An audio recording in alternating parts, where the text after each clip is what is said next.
from Guerrero. Yeah, I'm from this part of way over here. I have a problem with that. You have to practice that. So, Kerry, let's take it away. Oh, thank you, Mike. It's good to see you. Yep. We're not even going to say where Grant is. He's kind of just, he just kind of walked out on us. He just said, let's take off the morning. Don't ask, don't tell. I said, perfect. Took the morning off. I can't believe that. Okay. I hope you're still in bed, eating bonbons and all that kind of stuff. Because normally we have a lot of guests that come and they're members of the chamber. We had Dairy Queen here, they're trustee members. And so that was pretty fun. And they brought ice cream. And they brought ice cream. And Roberts is here, brought fruit and vegetables. Yes, right? yes. And we had a cooking demonstration one time. Nice. And then last week we had Hacienda Los Robles. Oh, perfect. Came and they decorated the whole place, and it was right before Valentine's, and they had candy. Oh, the whole table. We had cowboy hats, and it was awesome. It was awesome. So, but today, the reason why we have a very special guest today, we want everyone to get to know Victoria, is because Victoria is, and correct me if I'm wrong, you're the district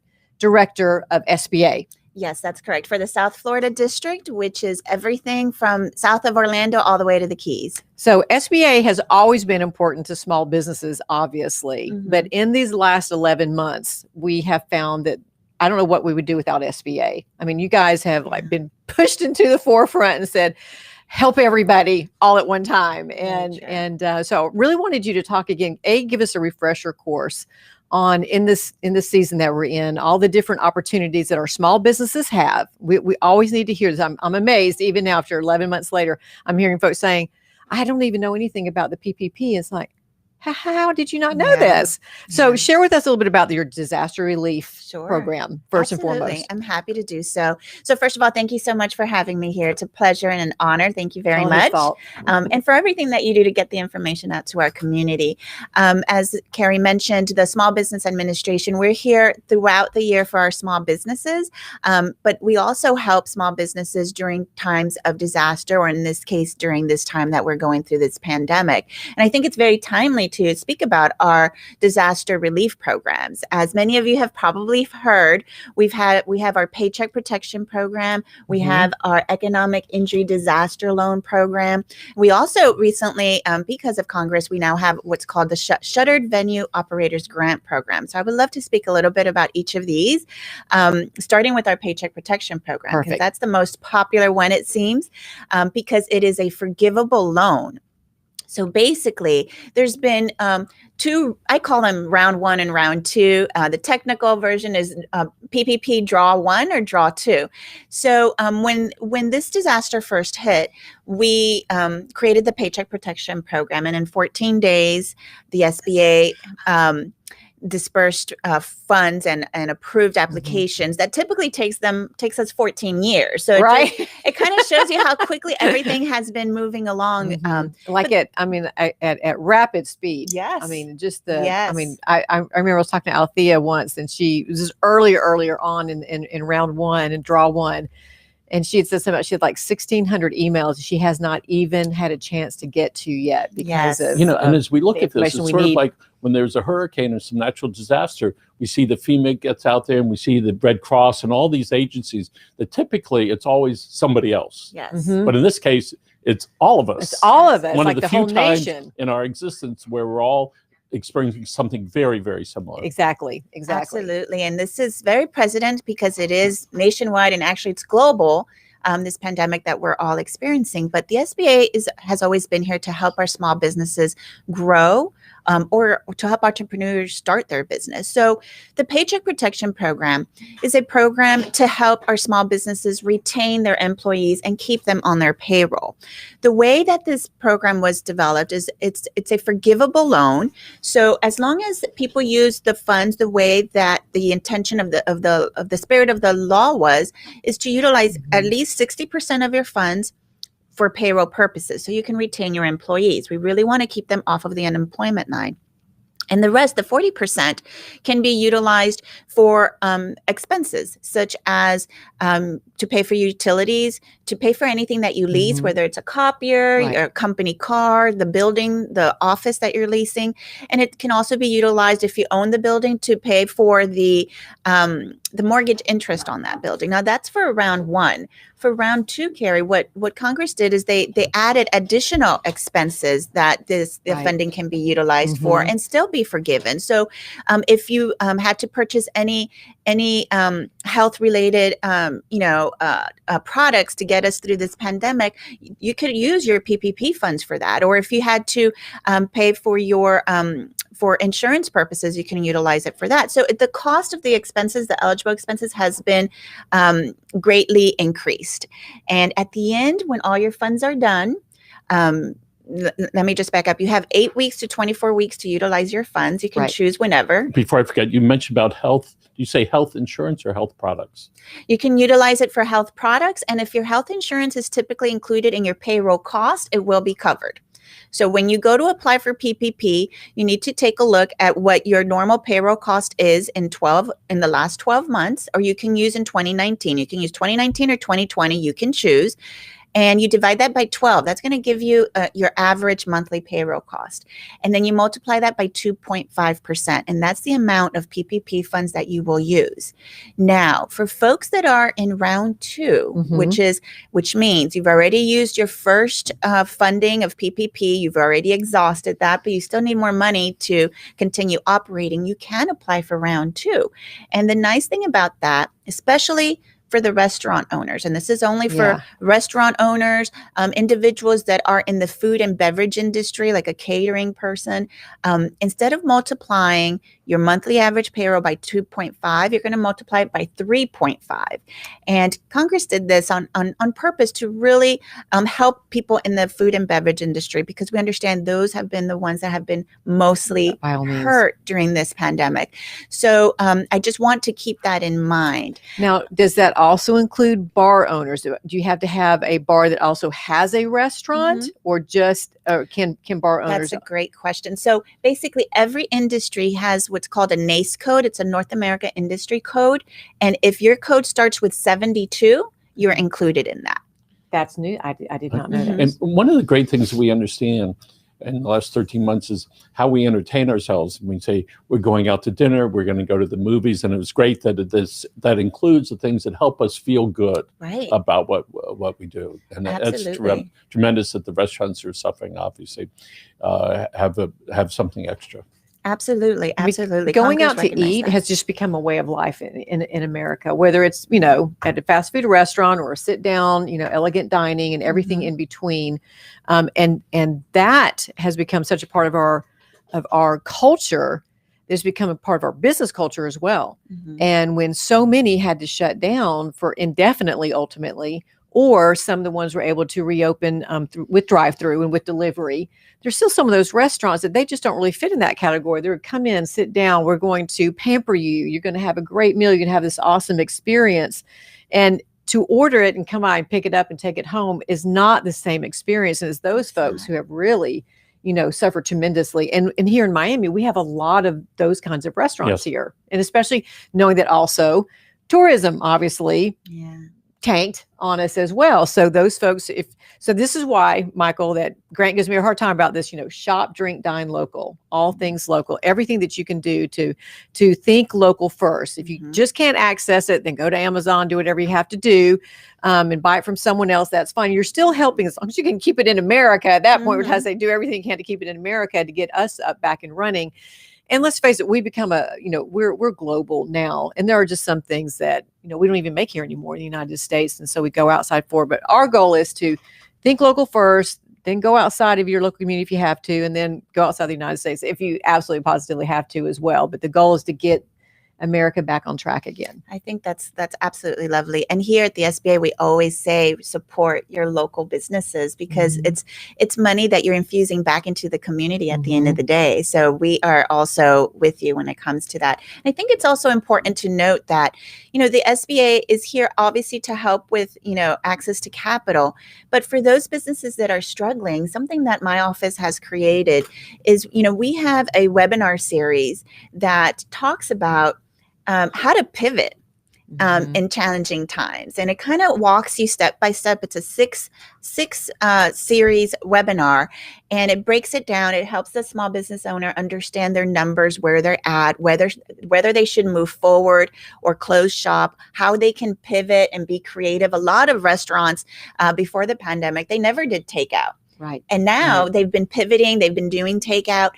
So there's the opportunity to look behind what you normally do and see how else you can expand. And we take them through that process in our webinar series. So I just wanted to let everyone know that SBA is also here to kind of hold you and strategize with you and help you understand ways that you can continue to grow your business, even during challenges times like this. So everyone can go to sba.gov/South Florida, and you're going to see a calendar of all the webinars. They are at no cost, and folks can come and join us. We have them in English and in Spanish. We live in South Florida, so we try to do everything bilingual, and we're always going to be here for our small businesses. One of the things we recognize about small businesses, they want to be able to talk to somebody. They don't want to have to necessarily talk to their wife or husband, all right? Or their CPA, yes, all right? So, but they want to talk to somebody that fresh ideas, that they can really bounce ideas off. So I'm delighted that SBA has some of those classes, if you will, on how to look forward. Absolutely. Yeah. We have our resource partners that they work hand in hand with SBA. Those are folks like the Small Business Development Center and in our FIU campus. And this is throughout the nation that we have resource partners. We also have our SCORE chapters that are wonderful. I was gonna ask you about that. They are absolutely wonderful as well. And we have our women business centers. We have our veterans business centers as well. So we have various resource partners that our small businesses can work with as well throughout the year. So, my bottom line and my message is always to let our small businesses know that you guys are not out there alone. We are always here. There's a network of people here to help support them and grow them. Would you tell folks what SCORE is? Absolutely. SCORE is a wonderful organization. They are created out of volunteers who have retired from their industry. So they have loads and loads of knowledge. And every person has different industries that they're experts on. So many times when we have someone who wants to start a business or grow a business, we refer them to SCORE or to small business development centers. And what they do, what SCORE particularly does, is they assign them to a SCORE counselor. And they will work with them hand in hand from beginning to end. If you're just starting out, they will take a look at the market for you. They will help you with your business plan. Any questions that you have, they will help you and grow your business with you. So they're wonderful to work with. And how much is that? It's at no cost. Free. It's at no cost. And I want to go back to the webinars because, we're all the way down in South Dade and your business center is up at FIU. And that's quite the hike. To from a business owner in South Dade, especially for all of this that was been going on, the traffic was pretty bad as well going northbound. Like I was amazed at how light the traffic was today. They fixed one little place over there at Killian where you don't have to merge and then open back up again. It's made all the difference in the world, right? So, but for a business owner, especially a small business owner, sometimes they're the only one. Sometimes there's a CEO and the janitor and everybody in between. And to get up there was kind of difficult. Now we're doing it. And I had been asking about this. Can we go online? Can we do any classes online? Well, now we are doing that. And that's the beauty of it. And some of these classes you can sign up for, but let's say you can't get there at 10 a.m. in the morning. Do you have any of if you sign up to be on a webinar and then you just, for whatever reason, you're a business owner and you can't be on there during that time, is it recorded where they can at least listen to the information later? Do they really need to be there? Well, it's always best if they could be there in person. And the great thing is that a lot of it is virtual too. And they do virtual coaching, virtual consultations. So you don't necessarily have to go to the actual office. And the Small Business Development Center here in Miami, it's at the FIU campus in Brickell. There's an FIU building in Brickell. And we have another one in Florida Atlantic University as well. They're usually attached with universities throughout the nation wherever possible. So you don't have to be there in person. You can join virtually. But when it comes to the trainings and the webinars, it's always best to attend if you can. I don't know how each SBDC works. I don't know if they're recorded and they send it to them afterwards. It all depends on the particular program. And I do want to say, because I don't want to mislead people, when it comes to SBDC, many of their webinars are at no cost, but some do have a very small cost to it. It can be $10, $15, $20, things of that nature. And were they ever every penny. Worth and- every penny. Exactly. And same thing with SCORE, but the coaching, the one-on-one, that is at no cost. And that's the most valuable part of it, right? When we started in business, we went to SCORE and we worked with these gentlemen, and now I'm one of the gentlemen. I love it. You're one of the mentors. Yeah, and I do mentees. want to say some folks are watching. They Okay. said hello, Miss Urban, Marcos Garcia, Sylvana, Nick Angeles, Eduardo Martinez, Gabby Barbosa, Courtney Miller, Bob Feldman from the local business. You know Bob. No, Bob Cheryl well. Martin. So one of the things that we do know is when things are live, there's something that happens to our psyche. Absolutely. If you were to watch a show on TV and it's live, you know it's live. You know it's not fixed up. You know it's not doctored up. And we all knew that when we started doing things live. Facebook was the one that said they pay more attention to the live thing. So I would urge people to do that because it really makes you make a commitment to be there. Right. Exactly. And I was on a live one yesterday, but not with that, but another thing. And I was delighted to be there to participate because it's just real and people know it. And then you can participate on all sorts of levels. And you also make a connection there that you can't with something that's been recorded. And that is important for everyone to know, especially as a local business owner, small business owner, being in the community, being connected to the community, being connected with the other community leaders as well. There's something that happens in that moment that you would miss if you're just going back and listening to it recorded later on. So it's like watching the rocket ship go up live. Exactly. Versus going back a month later and you go, oh, I already know about that. Right. Exactly. I do want to shout out to the folks down in Redland, Schnebley's. Is that how you pronounce that? Peter Schnebley. Yeah, right. Yes. He's doing a great job down there. Some folks were out RF Orchids the other day. So we had an amazing event there last week. It was wonderful. We were all doing all of our CDC guidelines and all that kind of stuff. But it was under their Grand Shiki hut over there. Bob Fuchs, again, talk about what a success story of his family selling orchids on the side of the road to where they are to now. Literally, the Fuchs are world renowned in the orchid industry. I mean, world renowned. And so we had Althea came in. She's our local liaison for SBA. She's been amazing, by the way. She's been amazing. And she talked about some of the stuff that we're talking about now to a group of people, like 80 people there. We're also talking about the Redland venue ordinances that the county has passed down in the last month or so. So those are up and running. I know that the people who were there, they're waiting for an email from us. And we were closed yesterday, so they're going to get that tomorrow, and all the follow-up information that Althea was sharing. Charles LaPrade from the county was sharing. He's our ag manager. We had a representative from Commissioner Cohen-Higgins' office, from Commissioner McGee's office, Mayor Levine Cava's office, all there. And again, I mean, people walked away saying, thank you for doing this. Thank you. Because it's challenging right now as we go live. And there are some commercials that I'm seeing on TV. Be strong. We're almost there. Yes. All right. And when we start to see the help that is there, and we start to see that the sun is rising, and we see the SBA doing a real outreach program, and I think it's important for us to be able to do that, and because we reach a lot of people. I hope you come back, right? So we can really talk about it, because that need is now, and people want somebody to pat them on the back. All right. Even if it's just virtually, say, we understand what you're going through. We're here to help you. What can we do? And to have that conversation with them.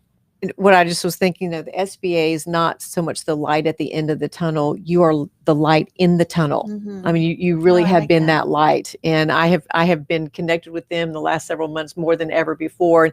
So, can you tell us a little bit about your shuttered in venue? And I'm slaughtering the name of it because I've heard it said different times. But we need to hear about that, especially in the Redland, because we have so many venues that would fall under that category, and it's grant money. So. Yes. This is something that Congress created in this round. So, I want to say thank you to all of our legislatures, and I'm sure our small businesses thank them as well. So it's called the Shuttered Venue Operators Grant. Okay. And it's a wonderful program that it's entitled for individuals that have had to shut their business down completely because of the pandemic that we're in. Basically, it's $15 billion that have been set aside to help these industries, and this is nationwide. If I remember correctly, $2 billion of those funds are also a set aside for businesses that have less than 50 employees. And the businesses we're talking about are those that have been shut down completely, such as theaters, We have zoos, we have aquariums, any of these types of industries that have been completely shut down, musical performances, the promoters themselves, these type of industries and small business owners can apply for this particular grant. It is a grant, so it does not have to be repaid. But something that folks need to think about, Kerry, is that if you apply for the grant, you cannot apply for the PPP. Right. So It's say that one more or the time, other. please, so that people understand. Yes, if you apply for the grant, you cannot apply for the PPP. You can apply for the grant in our economic injury disaster loan, which I'll talk about in a second. But you cannot do the shuttered venue grant or the SVO grant and PPP. It's either one or the other. So I always encourage people to kind of take a look at the programs and see which one would benefit you the most. The PPP is a forgivable loan. So in essence, it can be a grant if you use the funding the way it's meant to be used. And the shuttered venue operators grant, it is a grant that you do not have to pay back. Now, in the PPP, especially in the second round, you say it's for a forgivable loan. Is there a max on that? I believe for the PPP, I believe is up to 2 million, depending on where you fall and what industry that you're in. Okay. For the shuttered venue operation grant, what's really neat about this program is that the way it's going to be rolled out is that it's going to go on a tiered approach. So they're going to take a look at the industries that have been hit the hardest. So those that have lost 90% of their revenue or more within the first 14 days of this program being rolled out, they're the ones who are going to get the funding. Nice. And then after that's going to be tiered down. So those that have 75% of revenue loss or more will go ahead and get the funding. And then it'll go down to 70% and then 25% of revenue loss or more. And then they can go ahead and get. So it's actually going to be in a tiered approach. Okay. Now, the $1 million question, Kerry, that everybody has been asking is, where do I go to apply and when can I apply? And unfortunately, I don't have the answer at this time. The SBA is still working through all of the details on where the application is going to be and when it's going to be available. But to learn more about our program, you can go to sba.gov /coronavirus funding, and then you just scroll all the way down and you'll see all the different programs we have. And you can learn about each of those programs there. What I encourage people to do in the meantime is just to get your finances ready, because whatever you're going to apply, excellent point, you need to make sure that you do the application correct and you have all of your numbers ready to be able to apply right away and submit your applications right away. How many years of financials do they need to have to apply? I believe it depends on the program, but I would say probably 2. In some instances, they may need 3, but we're really looking at 2019, 2020. And remember, the spirit of all of these programs is you have to show proof that you are still losing revenue compared to pre-pandemic. So that's one of the things that the reasons why they might ask you to take a look at your statements, at your financial documents, at your gross receipts. You just have to show proof. So for example, with PPP round 2, one of the criteria is that you need to show a 25% loss in revenue this year compared to 2020 or 2019. If you do have that 25% loss of revenue in any quarter, you can choose the quarter, then you can go ahead and qualify and apply for PPP. It's only been in the past 13 months that I realize how many people are artists of sorts. All right. And that's from dancers to musicians to creative people to people that do things like this. And their need and desire to get back on stage is just huge. And I'm sort of just imagining the first time there's an opening where they can get up and express themselves. And we had some young artists, they happen to be dancers here not too long ago. You could see that the urge to get back in front of an audience to be able to do that. So I'm delighted that you're able to help take care of that. Because all of these venues, what they have these attaching businesses that are very dependent upon them as well. Let's say, go back to theater. You have the makeup artists and you have the producers and you have the set producers and all of those people. A lot of them are LLC or sole proprietor, kind of, they're self-employed. And so the hit has been massive, especially when you talk about an area like Miami and everyone is we're all about culture. We're all about, the arts and entertainment, all about entertainment. So the folks from the South Dade Cultural Center came out about 2 months ago, and they made that exact point. You could be the person you don't have to be on stage. You have all those things that are connected to that, all right, which are the people that design it, that help write the music, that help sing along. And so we look forward to that whenever that's going to be. And so I'm glad you're there to help those people. And by virtue of that, we recognize that people that write are artists, people that sing, people that produce shows, and to be able to put some creativity to it. That includes, by the way, people that put on weddings, all right? Exactly. And that design cakes and design food. Photographers, when ballet when my partners, wife, when she cooks, I'll say, the first thing I say is, those colors are beautiful on the food, right? Very wise man. Very wise man. 38 years. Right? Very wise man. No. Exactly. So before we wrap up, and one thing I want to say is that this is what the value of a good chamber is, and we have great chambers all throughout Miami-Dade County, is that we have these partnerships for our members. So from day one, I mean, we were pushing out information. We closed our office. We started working from home. We started getting information in. I mean, we couldn't even keep up. We finally had to do a morning edition and an afternoon edition. There was so much information coming out, but we became that conduit for all of our members. And that's the value of having these community partnerships and the people being a member of the chamber. And I'd like to say, before we close up this show today, and I want to say thank you so very much for coming down. It's raining outside. You did a great job of showing up. We have a new trustee since the last time I was here last week, PAE, our new trustee partners of the South Dade Chamber, and we welcome you aboard. And also Long Ann's Place, which is out in the Redland, another venue. We love having them. JC, welcome aboard. We love working with our folks in the Redland. See you soon. Okay, that's it. Thank you, everybody. Thanks, guys. Bye. Victoria, thank you very much. Absolutely. Appreciate you.